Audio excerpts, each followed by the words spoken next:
Alright, YouTube. So, out of all the lawn videos on YouTube or links to Facebook and all that good stuff, one thing I think goes unnoticed that I feel is important and worked out good for me was if you work for another company and you want to start your own, which is cool, don't burn your bridges with your past employers when you leave. The work that can come out of that is tremendous and was free to get. I worked for a company probably 5 years. I left there and then started working for another guy, and then when I wanted to go on my own, I approached him, told him, look, here's the deal, here's what I want to do, here's what I'm trying to do. And he's been doing this for about 15 years now. You know, he's got a bunch of accounts, tons of equipment, all brand new trucks, real nice stuff. And we ended up working out a deal where I worked Monday and Tuesday for him, Wednesday, Thursday, Friday for me. This way it didn't leave him stranded, and Monday and Tuesday were his bigger days and I was his main guy. So I'm not the type of person just to up and leave, because that's just not me, and he never did anything wrong to me. So after doing that for one summer, then the next season I went full-time on my own. I bought a junky little walk behind. Then he was selling his zero turn.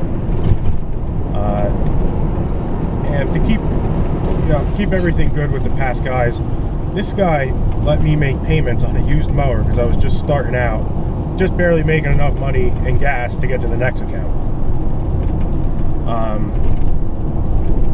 That worked out great, everything. That summer, that was my second year, first year full-time,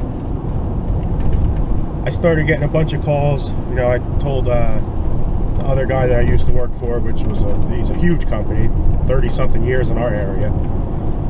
Well, before you know it, he wants to downsize some of his accounts, get rid of some of the smaller ones, because for him, having, crews and what he's got to make, a $40, $50 yard, wasn't really making much profit on it. And he does all big commercial stuff, so the houses was kind of getting phased out. Well, guess who got all of them?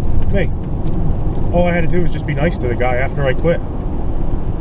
And as long as you don't be an asshole and go after his accounts or their accounts to try to get your own when you quit, you'll be all right.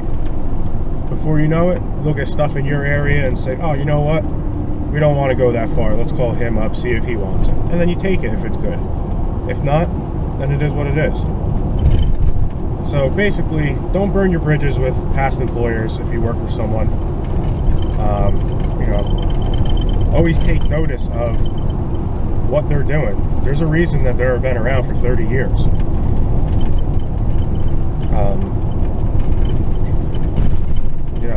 They got almost 200 accounts, the one place, and the other one has about 150.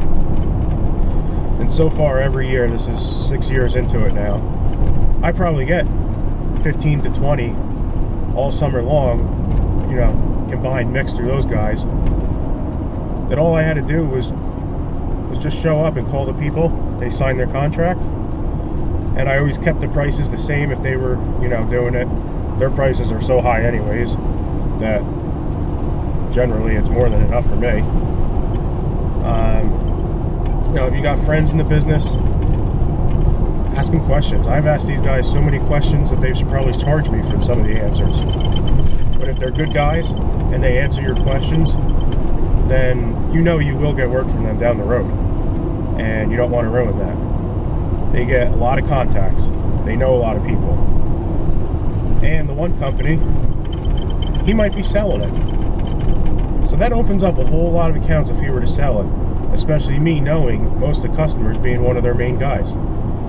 So, again, don't burn your bridges. Check out the link I'll put in the description box. It's our Instagram page.